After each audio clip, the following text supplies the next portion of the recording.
Black night YouTube চ্যানেলে আজ আপনারা শুনছেন পথের ভয়।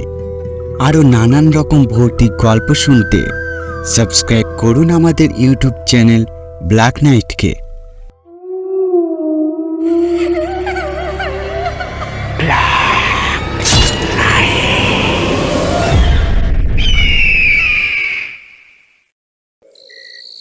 বাসটা হাতছাড়া হওয়ায় রাতে একা একা রাস্তা দিয়ে হেঁটে চলেছি।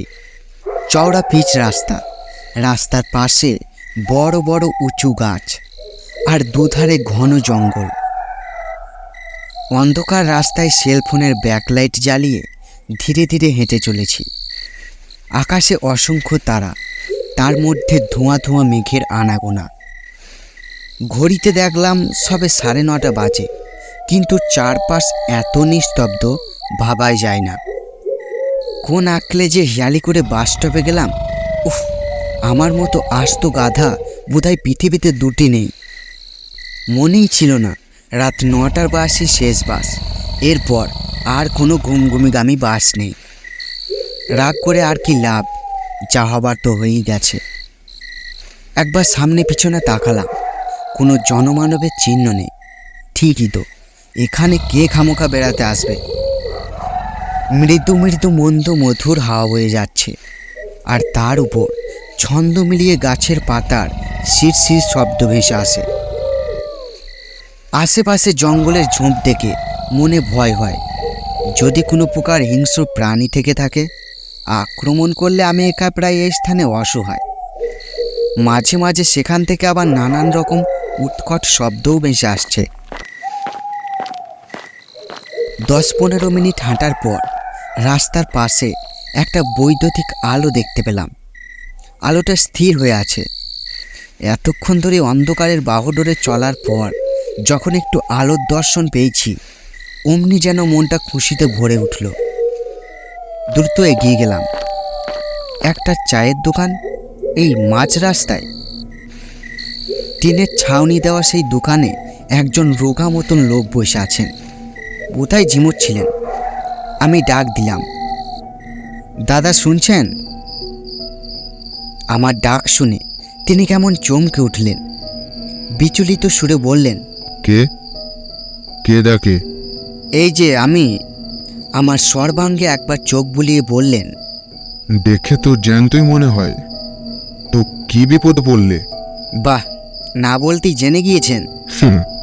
অনেক বছর ধরে এই দোকানে বসি, কত রকম যে অভিজ্ঞতা আমার হয়েছে কি বলবো। আচ্ছা, বুঝতে পেরেছি। মানে এর আগেও অনেকে আপনার দোকানে এই মাঝ রাস্তায় বিপদে পড়ে এসেছে। ওহ, ঘুমঘুমি তো এখনো অনেক দূরে, আর পাচ্ছি না। শেষ বাসটা ধরতে পারলাম না, বুঝলেন। জল আছে? দিন তো একটু, হেঁটে হেঁটে ক্লান্ত হয়ে পড়েছি। লোকটি আমার দিকে কেমন অদ্ভুতভাবে তাকিয়ে উঠল। আমি অবাক হলাম, বললাম, কি হলো দাদা? লোকটি আমায় এক গ্লাস জল এগিয়ে দিয়ে বলল, তুমি এই রাস্তা দিয়ে যে এতক্ষণ হেঁটে এসেছো, তোমার সাথে কিছু হয়নি? জলটা নিমেষেই খেয়ে ফেললাম, ভীষণ ভালো লাগলো।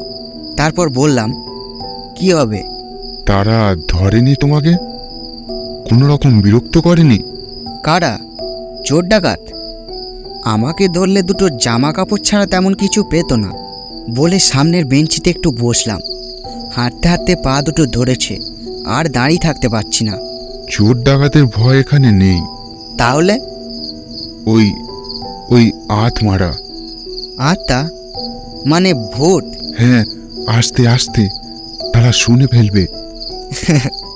ভূত প্রেত তো এখনকার দিনে চলে না, আর যদি চলে তাহলে যাদের মাথায় গন্ডগোল আছে তারাই শুধু শুনবে। হাসানোর জন্য তেমন কিছু পেলেন না। লোকটি ভয়ানক গম্ভীর হয়ে গেল, ধীরে ধীরে বলল, আমি সত্যিই বলছি, এই বয়সে মিথ্যা বলতে যাব কেন? আমি লোকটার দিকে তাকালাম।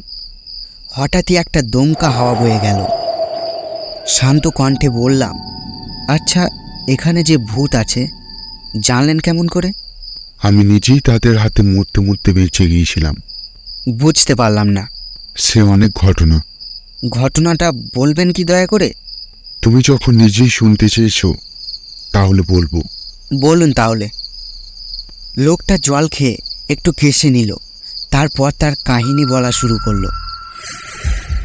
সে অনেক বছর আগের কথা, প্রায় 20 বছর আগে। আমার বয়স তখন 25। এখানে সেখানে কাজ খুঁজছিলাম। প্রায় কয়েকদিন ধরে অনেক ছোটাছুটি করার পরে একটা তেল কোম্পানির ট্রাকের ড্রাইভার হলাম। রাত্রিকালীন ড্রাইভার, দিনে না, রাতেই আমার ডিউটি। ভালোই মাইনে পেতাম। যা পেতাম তার থেকে অল্প কিছুটা নিজের কাছে রেখে বাকিটুকু বাড়িতে পাঠিয়ে দিতাম। সে রাত 10-11টার দিকে ট্রাকে করে তেল নিয়ে বিভিন্ন জায়গায় পৌঁছে দেওয়াই আমার কাজ। বেশ ভালোভাবেই দিনগুলো যাচ্ছিল। আমার সহকর্মীরাও ভালো ছিল। মদ খেতে দেখিনি কখনো, মালিক পক্ষও ভালো ছিল। একদিন ওপর থেকে আদেশ এলো, তেলের বড় ক্যানগুলো ঘুমঘুমির গোডাউনে জমা রাখতে হবে। সব তেল রাখার গোডাউনগুলো নাকি ভর্তি হয়ে গিয়েছিল। চটপট তৈরি হচ্ছি আদেশ পালনের জন্য। আগে সব সময় আমার সাথে একজন বা দুইজন থাকতো, কিন্তু সেদিনকে আমার সাথে কেউ ঘুমঘুমে যাওয়ার কাজ পায়নি, অর্থাৎ আমি একাই যাব। সেদিন ছিল শ্রাবণ মাসের রাত। অঝরে বৃষ্টি পড়ছে, থামার কোনো নামগন্ধই নেই। সকাল থেকে যে বৃষ্টি শুরু হয়েছিল তা 1 মিনিটের জন্যও থামেনি। রাস্তার ধারে ড্রেনের জল আটকে গিয়ে সেই বিধ্বস্ত অবস্থা। কাদাগুলো জলের সাথে রাস্তার বুকে উঠে এসেছে। আর জুতোর তলা নিয়ে কোনো বাড়িতে বা অফিস ঘরে ঢোকাই যাচ্ছিল না। এমনই দিনের রাতে আমাদের কাজ থেমে থাকলো না। রাত 11:30টার দিকে আমায় ট্রাকের চাবি দেওয়া হলো। কালো রঙের সম্পূর্ণ বিদেশি ট্রাক। মানুষের যেমন নতুন কিছু পাওয়াতে আনন্দ হয়, তেমনি এই নতুন ট্রাকটা চালাতে পারবো ভেবে মনে মনে খুব আনন্দ পেলাম। ট্রাকে এক এক করে তেলের ক্যানগুলো তুলে দেওয়া হলো। যখনই আমাকে যাওয়ার সবুজ সংকেত দিল, আমি মহা আনন্দে গাড়িখানা চালু করে যাত্রা শুরু করলাম। প্রবল বর্ষণের পরিবেশে নতুন ট্রাকের নতুন সিটে বসে বেশ আরামেই চালাচ্ছিলাম এই রাস্তা দিয়ে। এখন যেমন চওড়া রাস্তা হয়েছে, আগে তেমনটি ছিল না। তখন চারপাশে আরো বেশি ঝোপঝাড় ছিল। এই রাস্তা দিয়ে মানুষ একা কখনো কোথাও যেত না, ভুলেও না, কারণ এই রাস্তাটি যে অভিশপ্ত। বলে লোকটি থেমে হালকা কেশে উঠল। আমি কান থেকে ব্যাগটা নিচে নামিয়ে রেখে বললাম, কি কারণে অভিশপ্ত হলো? লোকটি গম্ভীর সুরে বলে উঠল, এখন অবশ্য কোথাও ডাকাত টাকাতের উপদ্রব নেই, হলেও খুব নগণ্য। যাই হোক, এই এলাকায় এক দুর্ধর্ষ ডাকাত ছিল, নাম নীলদর্পণ সর্দার। প্রতি শনিবার মাঝরাতে অন্ধকারে বের হয়ে গ্রামের সকল লোকজনের সব লুট করে তাদের বেঁধে এখানে নিয়ে আনা হতো। নীলদর্পণের ডাকাত দল আধুনিক অস্ত্রশস্ত্রে সজ্জিত ছিল। বন্দুক, রাইফেল, ছুরি, দা সবকিছুই ছিল তাদের কাছে। পুলিশও ভয়ে তাদের সাথে লড়তে যেত না, কারণ তাদের সাথে লড়তে যাওয়া মানেই মৃত্যুর জন্য আরো 10 পা বাড়ানো। সাক্ষাৎ যমদূত ছিল এই নীলদর্পণ ডাকাত, আর ছিল ভীষণ দয়া মায়াহীন। যাদের যাদের লুট করা হতো সেই সব বাড়ির প্রত্যেকটা সদস্যকে ধরে এনে এই রাস্তার মাঝে খুন করে পাশে ঝোপঝাড়ে ফেলে দিত। পরের দিন পুলিশ এসে কিছু লাশ উদ্ধার করত, আর কিছু খুঁজেই পেত না। এইভাবে এমন মৃত্যু বাড়তে বাড়তে তা এমন এক পর্যায়ে পৌঁছায় যে গ্রামে জনমানব শূন্য হয়ে যাচ্ছিল। তখন পুলিশ অদৃষ্ট হয়ে বিশাল পুলিশ বাহিনী ও গ্রামবাসীদের নিয়ে নীলদর্পণের আস্তানার হানা দেয়।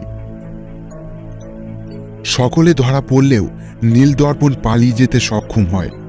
তাকে কেউ আর কখনো দেখেনি কোথাও।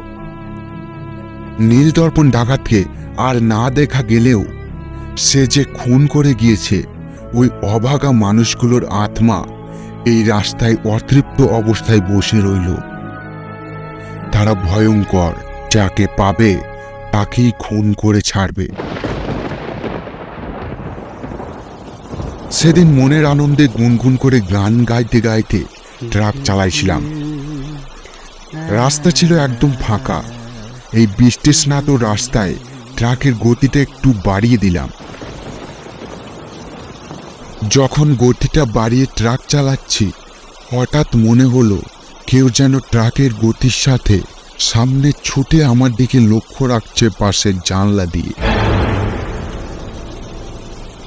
সেদিক বরাবর তাকিয়ে কিছুই দেখতে পেলাম না, কিন্তু যখনই সামনে তাকিয়ে ট্রাক চালাচ্ছি অমনি আমার মনে হচ্ছে আমার ওপর কেউ যেন নজর রাখছে। ভাবলাম মনের ভুল, এই বৃষ্টির রাতে কত কিছুই না দেখা যায়, এত ভাবার কি আছে, এই বলে মনকে সান্ত্বনা দিলাম। আকাশ লাল হয়ে আছে, তার মাঝে মাঝে ঘন ঘন বিদ্যুতের শিরা উপশিরাগুলো উদ্দীত হচ্ছে। সাবধানে কিছুক্ষণ চলার পর আমাকে হঠাৎ সজোরে ব্রেক চাপতে হলো। যা দেখেছিলাম তা রীতিমতো ভয়ঙ্কর। এতই আশ্চর্য হয়েছিলাম যে আমি প্রায় বাক্যহীন হয়ে পড়লাম। দেখি এই ঘোর শ্রাবণ দুর্যোগের রাতে রাস্তার মাঝে একটি বাচ্চা মেয়ে পুতুল নিয়ে একা একা খেলছে। তার আশেপাশে কেউ নেই। হেডলাইটের তীব্র আলো তার সর্বাঙ্গে পড়া সত্ত্বেও তার কোনো নড়নচড়ন নেই। হর্ন বাজালাম না, কারণ অতিরিক্ত আওয়াজে মেয়েটা যদি খুব ভয় পেয়ে যায়।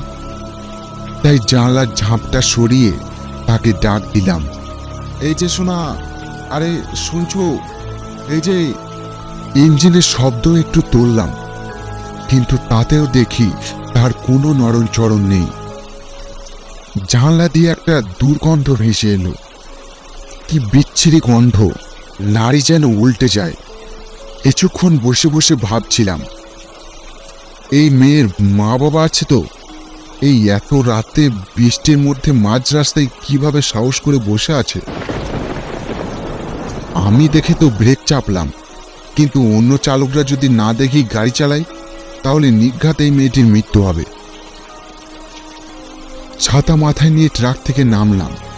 হেডলাইটের আলোর জন্য তাকে স্পষ্ট বুঝতে পারছি। এত বৃষ্টি, নামতে না নামতে আমার প্যান্টটা হাঁটু অব্দি ভিজে গেল। মেয়েটির কাছে গিয়ে স্নেহে ডাক দিলাম, খুঁকি শুনছো? সে তাকালোও না, সাড়াও দিল না, আপন মনে খেলে চলেছে। বৃষ্টির আঘাতে তার শরীর পুরো ভিজে একাকার। তার লম্বা চুলের জন্য মুখটা ঢাকা পড়ে আছে। এই এক টুকরো মেয়েকে কে এইভাবে ফেলে গেল? বোকার মতো শুধু ভাবছিলাম। নিজে ভিজে তার মাথার উপর ছাতা ধরলাম, প্রশ্ন করলাম, হাস্যরসিক ভয়ও দেখালাম। কিছুতেই কিছু হয় না। এমন মেয়ে আমি জীবনে দেখিনি। তার হাতে কয়েকটা আঘাতের চিহ্ন দেখলাম। প্রশ্ন আর শুধু শুধু করলাম না। দুর্গন্ধটা এবার বেশ প্রকট হচ্ছে। বাধ্য হয়ে নাকে রুমাল চাপা দিলাম। ঠিক এই সময় ধারে কাছে অপ্রত্যাশিত এক বজ্রপাত হলো। আমি ভয়ে চমকে উঠলাম, আর মেয়েটা কেমন করে যেন কেঁদে উঠল। কয়েক সময় পর আর একবার বজ্রপাত হলো। এই রাস্তার মধ্যে দাঁড়িয়ে থাকা একদম ঠিক হবে না। মেয়েটাকেও নিরাপদ জায়গায় রাখতে হবে। যখন মেয়েটাকে কোলে নিতে গেলাম তখন টের পেলাম এরই মধ্যে আমার পাশে আর একজন এসে দাঁড়িয়েছে। সে যে কখন কোথা থেকে এলো এটুকুও বুঝতে পারলাম না। আমি ভয় পেলাম। সে আমার কাঁধে খুব জোরে খামচে ধরল। ব্যথায় মৃদু আটকে উঠলাম। এই বৃষ্টির মধ্যেও তার হাতে শীতল স্পর্শ বুঝতে পারলাম। বরফের মতো ঠান্ডা সে হাত। রগরগে গলায় গম্ভীরভাবে বলল, বাচ্চা চুরির মতলব বুঝি? কথাটা শুনে ভীষণ রেগে উঠলাম। তার দিকে তাকিয়ে বললাম, আজব তো, না চিনে না জেনে কি সুন্দরভাবে বলছেন বাচ্চা চুরির মতলব।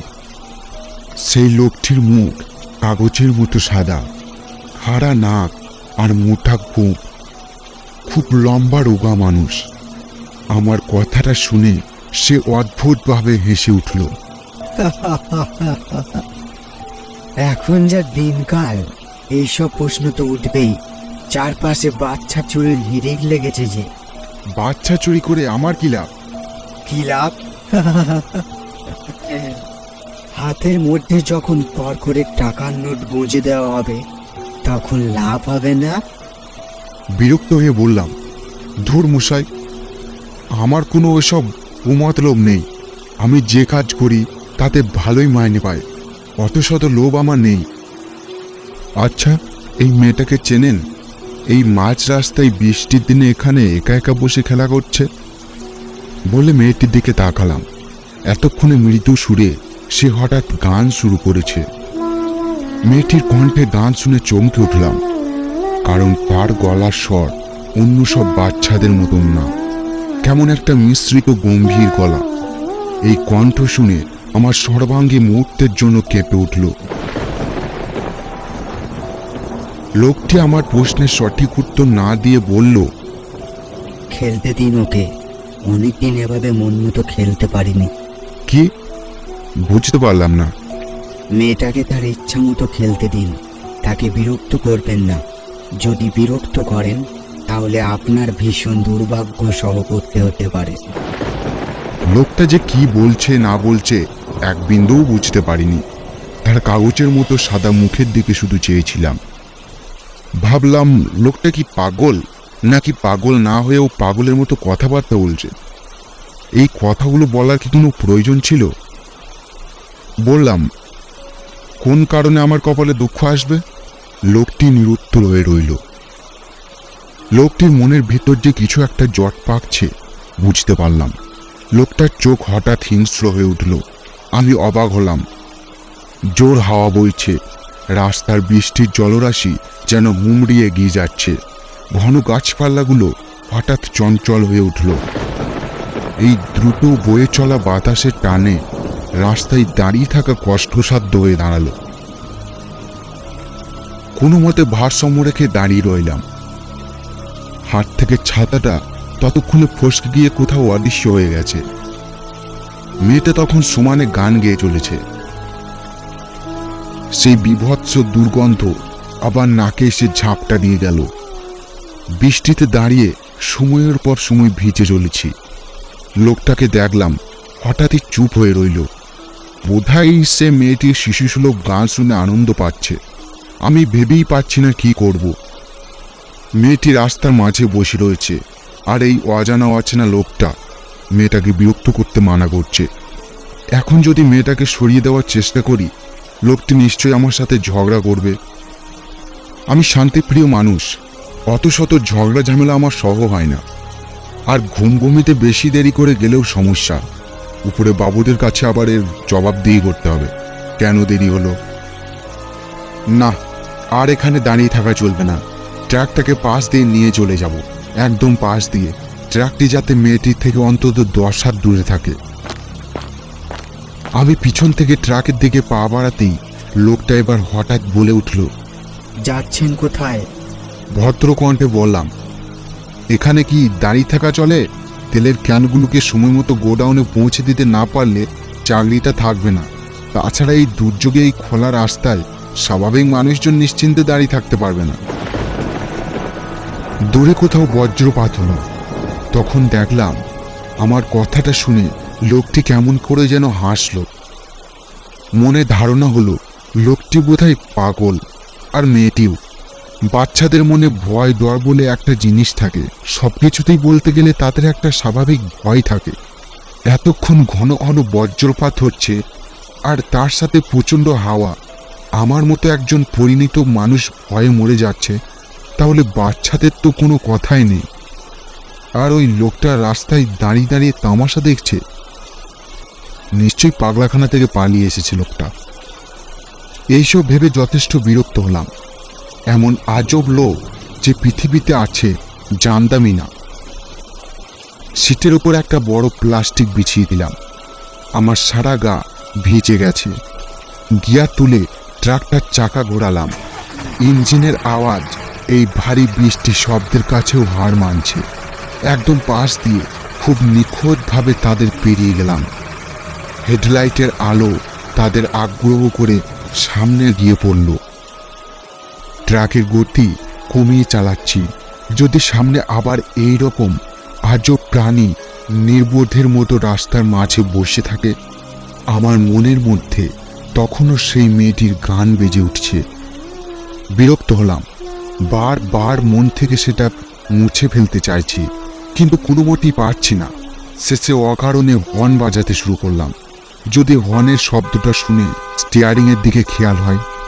প্রায় আধা ঘন্টা চলার পর একটা বাঁক পড়ল। তৎক্ষণে বৃষ্টি অনেকটাই কমে গেছে। ট্রাকটা রাস্তার উপর দিয়ে সশব্দে গিয়ে চলেছে। একটু গুনগুন করে গান শুরু করলাম।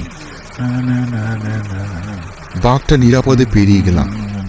একটু জল তেষ্টা পেয়েছে, পাশেই বোতল ভর্তি জল রাখা আছে। বোতলটা নিতে গিয়েই চাপা আর্তনাদ করে চমকে উঠলাম। ভয়ে বিস্মিত হয়ে আতঙ্কে কাঠ হয়ে গেলাম। পাশের সিটে একটি স্ত্রীলোক বসে আছেন, নববধূ রূপে। পরনে লাল শাড়ি, হাতে ও গলায় সোনার চুড়ি ও গহনা। তার হাতের তালুতে আলতা লেগেছে, কিন্তু সে হাত যেন আগুনে ঝলসে গেছে। ঘুমটা একদম গলা পর্যন্ত নামিয়ে দেওয়া। স্থির হয়ে বসে আছে, এক বিন্দুও নড়ছে না। দেখে মনে হবে লাল শাড়ি পরা এক পুতুল বসে আছে। তার কোলের উপর বোধহয় একটা ছোট্ট সিঁদুরের কৌটো। কিছুক্ষণ চুপ করেছিলাম। উনি কি আমাকে চেনেন? কখন উঠল, আর উঠলই বা কেন? আমার মন বড্ড প্রশ্ন কাতুরে। কোনো কিছু দেখলেই প্রথমে সেটার সব কিছু নিয়ে মনে প্রশ্ন জাগে, তারপর তার বিচার। ট্রাকটার গতি আরো ধীর করলাম। সোজা রাস্তার পাশে গাছের সবুজ পাতা ঝরে পড়ে আছে। স্টিয়ারিং হালকা পাতলা নাড়িয়ে এই রহস্যময় স্ত্রীলোকটিকে জিজ্ঞাসা করলাম, আপনি কে? কে আপনি? ভেবেছিলাম উনি হয়তো উত্তর দেবেন না, কিন্তু আমি মিথ্যা প্রমাণিত হলাম। ঘুমটার ভিতর থেকে ভারী মেয়েলি গলা ভেসে এলো, নতুন বউ। নতুন বউ? স্ত্রীলোকটি গম্ভীরভাবে নিচে মাথা নড়ালো। সে এবার তার সেই ঝলসানো মতো হাতগুলো সামনের দিকে আর একটু মেলে ধরল। ট্রাকের ভিতরে ছোট্ট লাইটের আলোতে সেই ভয়ঙ্কর হাত দুটির দিকে তাকিয়ে গলা শুকিয়ে গেল। এরকম হাত কি কোনো সাধারণ মানুষের হতে পারে? হাতের শিরা উপশিরাগুলো মারাত্মকভাবে ফুলে আছে। পুরা হাতের মাংসগুলো ফেটে গিয়েছে জায়গায় জায়গায়, আর ফেটে যাওয়া মাংসের ভিতর থেকে হলদেটে সাদা কিছু আবছাভাবে বোঝা যাচ্ছে। বুঝলাম সেটা হাড়। ভয়ে ভয়ে বললাম, হাতের অবস্থা এমন কি করে হলো? আপনি পুড়ে গেছে। বৃষ্টি এখনো টিপটাপ করে পড়ছে। অনেক দূরে মেঘের মধ্যে বিদ্যুতের শিরা উপশিরা দেখতে পেলাম। মাঝে মাঝে প্রচণ্ডভাবে কিছু সময় পরপর বাতাস বইছে। হালকা ভয়াতভাবে বললাম, থাকেন কোথায়? গৌরবপুরে। গৌরবপুর? তবে এখানে কেন? স্ত্রীলোকটি চুপ করে রইল। আবার বললাম, আপনি এই লরিতে এসে বসেছেন কেন? তাও কোনো কিছু না বলে। আবার আপনি সম্পূর্ণ অপরিচিত অচেনা। আপনি যেটাই উঠেছেন সেটা কোম্পানি ট্রাক, সোজা ঘুমঘুমিতে যাবে, অন্য কোথাও যাবে না। আর আপনি উঠলেনই বা কখন? স্ত্রীলোকটি আমার কত শত কথার জবাব না দিয়ে ফিসফিসিয়ে গলায় মৃদু গর্জন করে বলল, এটা আমাদের জায়গা, আর আমাদের জায়গা যা মন তাই করি। এমন দাদাগিরি কথা শুনতে পেয়ে অনেকক্ষণ বোকার মতো মুখ হাঁ করে স্টিয়ারিং ধরেছিলাম। আর চোখে কয়েকবার স্ত্রীলোকটির দিকে তাকালাম। নিম্নজ্জের মতো বসে আছে। ধীরে ধীরে বললাম, আপনার স্বামী কোথায়? আপনার কি অনেক সাহস! নাকি এখনো কিছু বুঝতে পারছেন না? বিস্মিত অথচ শান্তভাবে বললাম, কেন? সে আমার কথার উত্তরে তার ভয়ঙ্কর আগুনে ঝলসে যাওয়া সোনার অলংকার আবৃত্তি অস্বাভাবিক হাতটা উঠিয়ে সামনের দিকে নির্দেশ দিয়ে বলল, সামনে দেখুন। স্ত্রীলোকটির কথা মতো সামনের দিকে তাকাতেই প্রবল আতঙ্কে আমি আর স্টিয়ারিংয়ের উপর নিয়ন্ত্রণ রাখতে পারলাম না। স্টিয়ারিং ঘুরে গিয়ে রাস্তার পাশে একটা মোটা গাছের সাথে ট্রাক্টরটা ধাক্কা লাগে। ভাগ্যিস গতিটা একদম ধীর করে দিয়েছিলাম, না হলে আর বাঁচতেই পারতাম না। তবুও নাকটা ফেটে গেছে, রক্ত বের হয়ে ঠোঁট ভিজিয়ে দিচ্ছে, আর বাম চোখে ভীষণ ব্যথা পেয়েছি। ট্রাকটা রাস্তার পাশে একটু নিচু হয়ে দাঁড়িয়েছিল, সামনের অংশে জায়গায় জায়গায় ফাটল ধরেছে। ধীরে ধীরে মুখ তুলে সামনে আবার তাকালাম। দেখি খাকি হাফ প্যান্ট পরা খালি গায়ে একটা মাথা কাটা মানুষ দাঁড়িয়ে আছে। মাংস কাটার বড় চকচকে ধারালো ছুরি ধরে দাঁড়িয়ে আছে। তার সারা গায়ে রক্ত, কোমরে হাত দিয়ে আজব ভঙ্গিতে দাঁড়িয়ে আছে সে। তার কোনো মাথা নেই, নেই। তার গলার মাঝখান দিয়ে কেটে দেওয়া হয়েছে। এমন বিধ্বস্ত কাণ্ড দেখে আমার সারা শরীরের রক্তের শীতল স্রোত বয়ে গেল। স্পষ্ট দেখতে পাচ্ছি গলা কাটা একটা মানুষ দাঁড়িয়ে আছে। একদমই আমার চোখের ভুল নয়। এই ভীষণ অপ্রত্যাশিত পরিস্থিতিতে আমি যেন পাথর হয়ে গিয়েছিলাম। আমার চমক ভাঙল পাশের সিটে স্ত্রীলোকটির হাসিতে। পাশে তাকালাম, স্ত্রীলোকটি ট্রাকের ভিতর নেই। সে বাইরে দাঁড়িয়ে জানলা দিকে মুখ বাড়িয়ে আছে। বিস্মৃত হয়ে বললাম, বাইরে গেলেন কেমন করে? রগরগে গলায় স্ত্রীলোকটি বলল, কেন এখনো বুঝতে পারছেন না বুঝি? আমি আর তার কথার উত্তর দিতে পারলাম না, কারণ এক গম্ভীর পায়ের আওয়াজে দৃষ্টি অন্যদিকে ঘুরে গেছে। হেডলাইটটা তখনও জ্বলছিল, তার আলো তীব্রভাবে রাস্তার মাঝে পড়েছে। সেই আলোতে দেখলাম মাথা কাটা লোকটি এগিয়ে আসছে। মাংস কাটার ধারালো ছুরিটা শক্ত করে ধরে আছে, হাতের শিরাগুলো বোঝা যাচ্ছে। ভয় আতঙ্ক যখন আমার সম্পূর্ণভাবে গ্রাস করেছিল, তখনই বুঝতে পারলাম ঘটনাটা আসলে কি। আমি অতৃপ্ত প্রেতাত্মার খুন তৃষার শিকারে পড়েছি। এবার আমি ট্রাকের দরজাটা খোলার চেষ্টা করলাম, খুলছে না। অসহায়ভাবে পাশে তাকিয়ে দেখলাম ঘোমটা দেওয়া স্ত্রীলোকটি আর সেখানে নেই। মাথা কাটা লোকটি এগিয়ে আসছে, আর সহ হলো না। জোরে সোরে মারলাম এক লাথি। ধড়াম করে দরজাটা খুলে গেল, আর আমি এক লাফে ট্রাক থেকে নিজেকে মুক্ত করলাম। আফসোস হলো, কারণ সেই মেয়েটির প্রতি স্নেহ দেখাতে গিয়ে এই অভিশপ্ত রাস্তার বাসিন্দাদের হিংস্র নজরে পড়েছি। আমার মনের মধ্যে ভয়ের রাজত্ব থাকলেও তার মধ্যে ভয় বিদ্রোহী কিছু সাহসের অস্তিত্বও রয়েছে। তাই এই মাতাহীন প্রেতাত্মাকে দেখে ভয়ে ঊর্ধ্বশ্বাসে ছুটে না গিয়ে কাঁপা কণ্ঠে জিজ্ঞাসা করলাম, কে করলো এমন? কি চান? দমকা বাতাসে স্ত্রীলোকটির ঘুমটা খুলে গেছে। আতঙ্কিত হয়ে গেলাম। একটা পোড়া মুখ, যার নাক মুখ কিছুই বোঝা যায় না, শুধু দুটো সাদা চোখ বোঝা যায়। তাতে ছোট বিন্দুর মতো অত্যন্ত সূক্ষ্ম কালো মণি।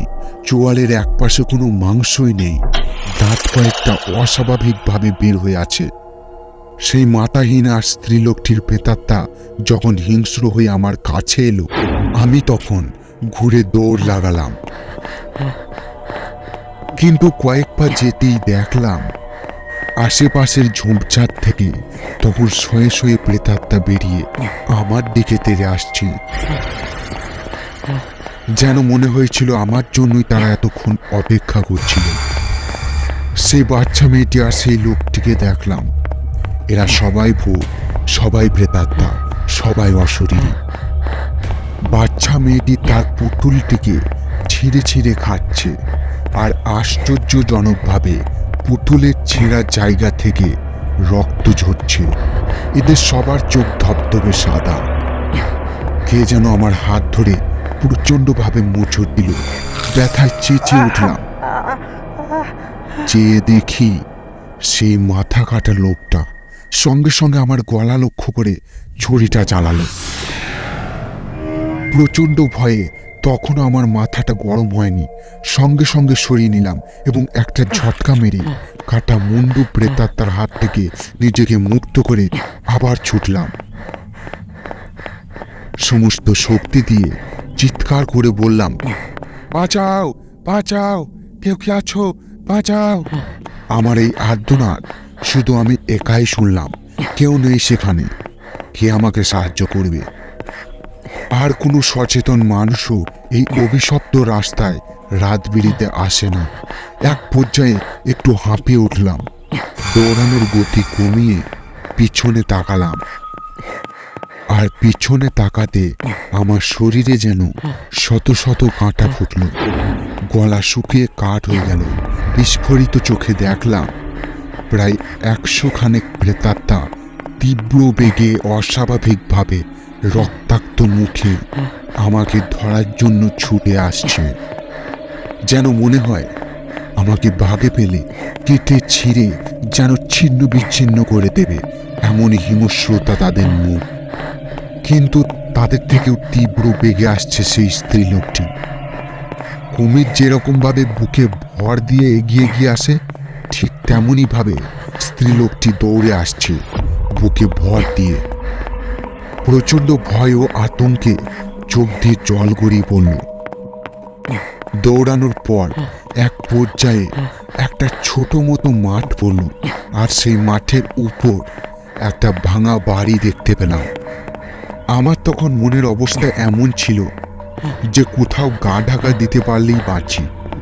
তাই রাস্তা ছেড়ে সেই ভাঙা বাড়ির দিকে ছুটলাম। কয়েকবার পিছলে পড়ে গেছি, কিন্তু মনের জোর কমেনি। বাড়িটা বেশি বড় ছিল না বোধহয়। উপরের ছাদ অর্ধেকটা ভেঙে বাকিটুকু ঝুলছিল। যে কোনো সময় বাকিটুকু অংশ ভেঙে পড়তে পারে। বড় বড় পা ফেলে বাড়িতে এসে ঢুকে অন্ধকারে একটা জায়গায় চুপ করে বসে রইলাম। প্রায় 15 মিনিট এভাবে বসে রইলাম, কোনো আওয়াজ পাচ্ছি না। মনে একটা আতঙ্ক তৈরি হলো। কোনো ভয়ানক খুনির সামনে পড়লে যেমন আতঙ্ক তৈরি হয়, তার থেকেও বেশি। প্রায় বেশ খানিকক্ষণ এভাবে চুপচাপ বসে থাকার পর হঠাৎ অপ্রত্যাশিত এক অপ্রাকৃতিক অনুভূতি হতে লাগলো। তখন গাঢ় অন্ধকার আমাকে ততক্ষণে জাপটে ধরেছে। আমার মনের ভিতর একটা অস্বস্তি ভাব জেগে উঠল। কিছুই দেখতে না পেলেও আমার বাকি ইন্দ্রিয়গুলি বলছে, এই ধরনের বাড়িতে আমি ছাড়া দ্বিতীয় জনের উপস্থিতি রয়েছে এবং সে আমার পাশেই আছে, আমাকে দেখছে সে। কিন্তু অন্ধকারের কঠোর প্রাচীর ভেদ করে কোনো কিছু স্বচক্ষে দেখা তখন আমার কাছে অসম্ভব হয়ে দাঁড়িয়েছে। বাড়িটা অত বেশি বড় নয়, আবার অত বেশি ছোটও নয়। পুরা পরিত্যক্ত বাড়ি যাকে বলে আর কি।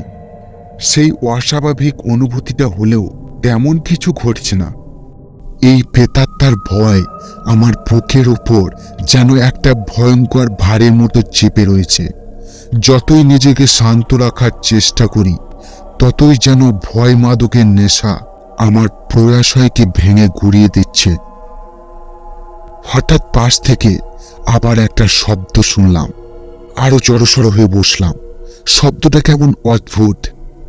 আর কিছুক্ষণ পর যখন মেঘের অন্ধকার বুকের অন্তরাল থেকে প্রচণ্ড দ্রুতগামী আলোর বিচ্ছুরণ হলো, সেই ক্ষণিকের বিদ্যুৎ চমকানিতে দেখলাম আমার থেকে মাত্র 3 আঙুল তফাতে কালো মানুষের ছায়ার মতো কিছু বসে আছে। ইন্দ্রদেব দয়া করে আবার পৃথিবীর বুকে বিদ্যুৎ ছুঁড়ে মারলেন। স্পষ্ট দেখলাম সেই কালো ছায়াটি এখন লাল শাড়ি পরে ঘোমটা টেনে ঝলসানো হাত দুটো কোলের উপর রেখে জোড়াসন হয়ে বসে আছে। আর কিছুটা দূরে সেই বাচ্চা মেয়েটি রক্তমাখা মুখে আমার দিকে যেন চেয়ে আছে। আমার হৃৎপিণ্ড ইতিমধ্যে বুকের প্রাচীরের বন্ধন থেকে মুক্তি হওয়ার জন্য যেন বিদ্রোহ ঘোষণা করেছে। আমার ভয়হীন সূর্য তখন পাহাড়ের পাদদেশে অস্ত গেল। তৎক্ষণাৎ আমার যুবক বয়সের সমস্ত ধৈর্য সাহসিকতা কবরের নিচে চাপা পড়ল। শুধু বুঝলাম এখানে আশ্রয় নেওয়াটা মূর্খের কাজ হয়েছে। নিজের পায়ে নিজেই কুড়াল মেরেছি। তবে সৌভাগ্যক্রমে 4 হাত দূরে একটা ভাঙা জায়গা ছিল, যেটা দিয়ে অনায়াসে আমার এই পাতলা শরীরটাকে বের করতে পারবো। পশ্চাৎ দেশে আর হাতে ভার দিয়ে অত্যন্ত নিখুঁত আর নিঃশব্দে একটু একটু করে পিছনে সরছিলাম। আমার নৌকা ডুবে গেলেও সাঁতার অন্তহীন জলরাশির মধ্যে এক টুকরো ভূখণ্ড দেখার অসম্ভব প্রয়াস। কিন্তু সেই ভূখণ্ড কখন আমার পায়ে এসে ঠেকবে সে সময় জ্ঞান আমার ধারণার বাইরে। এই 4 হাত দূরত্ব অতিক্রম করতে গিয়ে প্রায় 20 মিনিটের মতো লাগলো। এতই আস্তে আস্তে যাচ্ছিলাম কারণ আমার মনে তখন ভয় ছিল যদি কোনো মতে তারা টের পেয়ে যায়। কিন্তু গিয়েও লাভ হলো না, কারণ কয়েকটা অশরীরী 180 ডিগ্রি মাথা ঘুরিয়ে বিকৃতভাবে চলাচল করছে। তাদের হাবভাব আমার কাছে বেশ অবাক লাগলো। তারা হয়তো নিশ্চয় জানে আমি এখানে আছি, কিন্তু তার সত্ত্বেও কোনো আক্রমণ বা টেনে ধরতে আসছে না কেন? তাদের কি কোনো উদ্দেশ্য আছে নাকি? এরই মধ্যে একটা কান্নার শব্দ ভেসে এলো, একটা বাচ্চার কান্না। সে কান্নার শব্দটি এদিক ওদিক যেন ঘুরে বেড়াচ্ছে। মনে হয় এটা নকল কান্না, যেন এই কান্নার শব্দে এক প্রকার ফাঁদ পাতা রয়েছে। দূরে কোথাও যেন একটা প্রচণ্ড বজ্রপাত হলো। তার শব্দ আমার দেহটাকে কাঁপিয়ে দিয়েছে।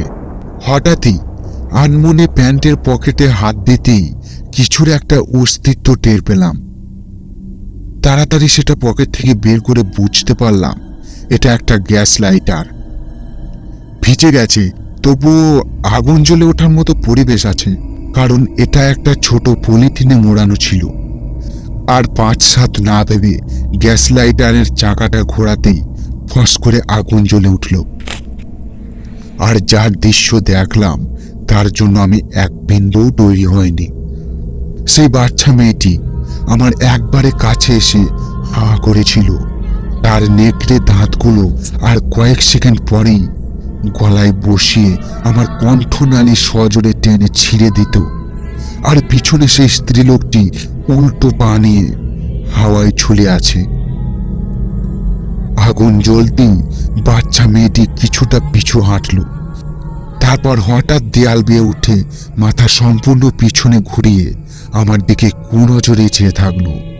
সেই স্ত্রীলোকটি হাওয়া থেকে নিচে এসে দাঁড়ালো, তার উল্টো পা দুখানা আগুনে ঝলসানো। উঠে দাঁড়ালাম। গ্যাস লাইটারের সামান্য অগ্নিশিখা যেন আমার অস্ত যাওয়া সূর্যকে তেজদীপ্ত করছে, যেন আমায় হাস্যকরভাবে সাহস যোগাচ্ছিল। কিন্তু এই মুহূর্তটা কয়েক মুহূর্তের জন্য মাত্র। সেই স্ত্রীলোকটি তখন মাটি থেকে 1 আঙুল উপরে উঠে আমার দিকে ধীরে ধীরে আসতে লাগলো। আমি তখন পাগলের মতো বলছিলাম, এসো না, কাছে এসো না, এসো না বলছি, আগুন লাগিয়ে দেবো, কিন্তু আগুন লাগিয়ে দেবো। আমার এই সময় একটু সাবধান হওয়া উচিত ছিল। পিছনে কয়েকটা খসখসে পুরা ভাঙা ইটের টুকরো পড়েছিল, যেগুলোতে পা দিতেই আমি উল্টো হয়ে মুখ থুবড়ে পড়ি আর গ্যাস লাইটটা দূরে গিয়ে ছিটকে পড়ল। সঙ্গে সঙ্গে চারপাশ অন্ধকূপ হয়ে উঠল, যেন এই অতৃপ্ত প্রেতাত্মাদের সাথে সাথে এই ভয়ালো অন্ধকারও আমার ভয়ঙ্কর মৃত্যু উদযাপন করতে চায়। তাই তারা আমাকে ঘিরে রাখছে বারবার।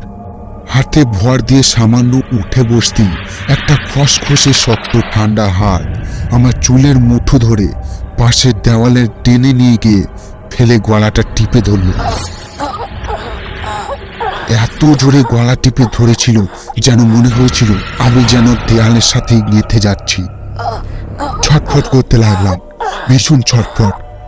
আমার জিভ বের হওয়া শুরু হয়েছিল, চোখ দুটো ঠিকরে যেন বেরিয়ে এলো। হাতগুলো এবড়ো থেবড়ো দেওয়ালে ঘষা লাগার ফলে চামড়া ছিঁড়ে রক্ত বের হওয়া শুরু হয়েছিল। আমার নিজের অজান্তে কেমন একটা গোঙানি হতে লাগলো। সেই হাতটাকে চেপে ধরলাম, সর্বশক্তি দিয়ে টেনে গলা থেকে হাতটা একটু সরাতেই প্রাণপণে শ্বাস দেহে ভরে আবার সেই হাতটা টেনে ধরেছি, ভীষণ শক্তি সেই হাতে।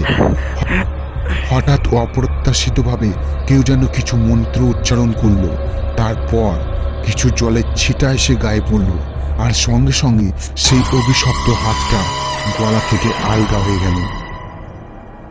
পাশে একজন অতিকায় মানুষ মরার মাথার খুলির উপরে কেমন করে আগুন জ্বালিয়ে আর একটা খুলি হাতে নিয়ে দাঁড়িয়ে আছে। গর্জন করে আমায় বললেন, এদিকে আয় বেটা, এদিকে আয়। দৌড়াতে পারলাম না, শক্তি যেন শেষ হয়ে গেছে, তাই হামাগুড়ি দিয়ে ওনার কাছে গেলাম। কিন্তু তিনি একজন তান্ত্রিক, ভয়ঙ্কর হলেও তিনি মানুষ। আলোটা উঁচিয়ে আমায় আবার বললেন, দেখ বেটা দেখ। চারপাশে ঘর ভর্তি প্রেতাত্মা। একজনের বিধ্বস্ত রূপ, কি ভয়ঙ্কর দৃশ্য, ভাষায় বর্ণনা করা অত্যন্তই কঠিন। আত্মকণ্ঠে বললাম, আমায় বাঁচান, আমায় বাঁচান। তোর ভয় নেই, এরা আর তোকে কিছু করতে পারবে না। এবার বলতো, তুই এই ঘরে ঢোকার সাহস পেলি কেমন করে? বলতে গিয়ে বারবার কথা জড়িয়ে যাচ্ছিল, যেন বুবা ভূত তান্ত্রিকের অলক্ষ্যে আমার উপর ভর করেছে। কোনো মতে ওনাকে বুঝিয়ে বললাম।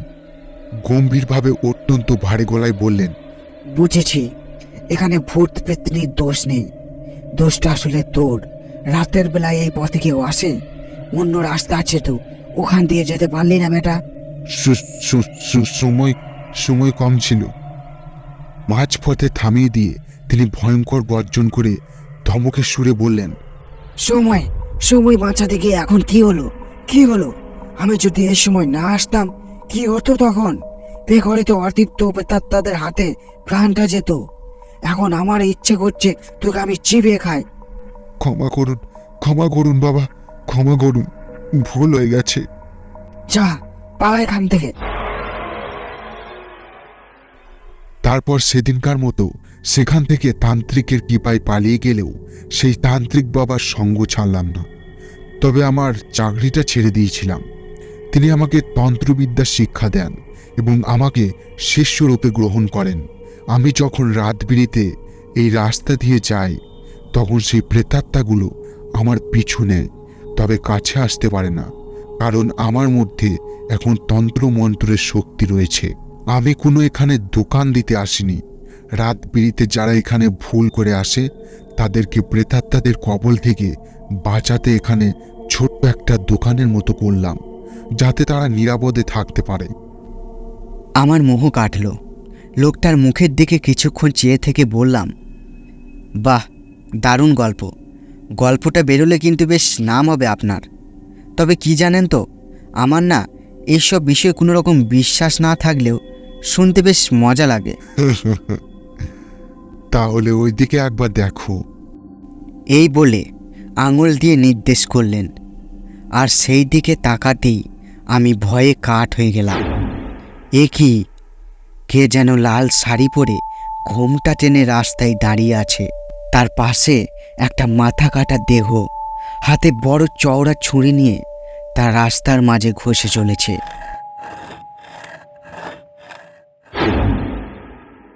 এই মুহূর্তে শুনলেন পথের ভয়। গল্পটি যদি আপনার ভালো লাগে তাহলে অবশ্যই একটি লাইক করে দিন, কমেন্টে আপনার অনুভূতি জানান। আরও নানান ধরনের ভৌতিক এবং অলৌকিক গল্প শুনতে আমাদের ইউটিউব চ্যানেল ব্ল্যাক নাইটকে সাবস্ক্রাইব করুন। দেখা হচ্ছে আবার পরবর্তী গল্পে। ভালো থাকবেন।